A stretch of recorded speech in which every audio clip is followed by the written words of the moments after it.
I like to call this our textbook list. These are things that you guys have read about in textbooks, you've heard about and stuff. And now we're passing around a business card. I'm going to do a little exercise. All right. So what I'd like everyone to do is when you get your card, on the back of the card where there's nothing written, I'd like you to write down an inanimate object.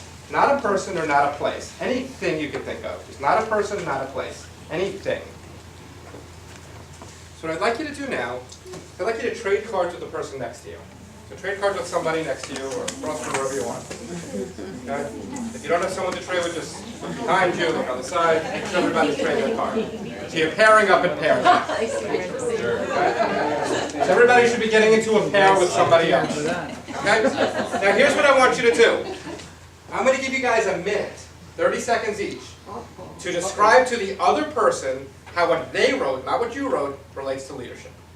So you look at the card of what the other person wrote, and I want you in 30 seconds to describe to the other person how what they wrote relates to leadership. Get started, I'll walk around and make sure you do it right. How what they wrote relates to leadership.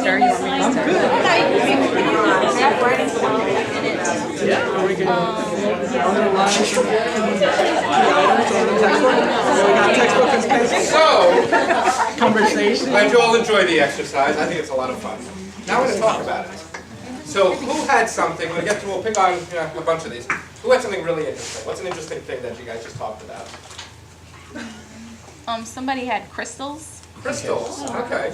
How do crystals relate to leadership? What do you think? Well, somebody brought up, Ramon brought up the idea of transparency. Excellent, so leaders have to be transparent. Wow. So actually, why don't we make a line here?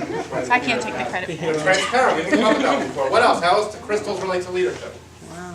I got from one thing and from the other pencil, and I think they are related and very close to a leadership because you cannot be a leader without a pencil to write all your thoughts, and to write your goals, and to write your objectives, and to write good decisions. And So pencils relate to leadership, and that they're used to write things down to make sure we keep track of everything. Exactly. So let's move to pencils then. How else do pencils relate to leadership? It's flexible.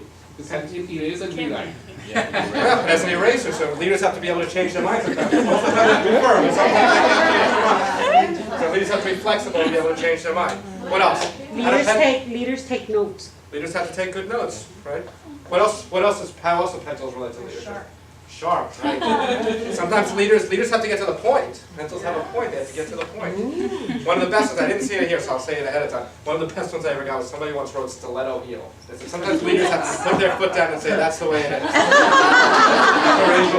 So, let's look, we have all of our textbook ones that you guys said before. Look at all the new stuff we came up with. Okay? Transparent, write goals, take notes, be sharp, get to the point, show that love passion, show that you care, be fair, research, networking, balance, etc. I usually can't read my handwriting, so I don't know. It takes longer this way. But seriously, I mean, I love this exercise because it gets you thinking differently. There's so many things leaders have to do, and you have to look for it everywhere, like we were saying before, in the movies or in the store. Look at how people interact, look at how kids interact. This is how you really get leadership, is by seeing it all over and being able to see how items and objects like this can represent leadership. So good job with that.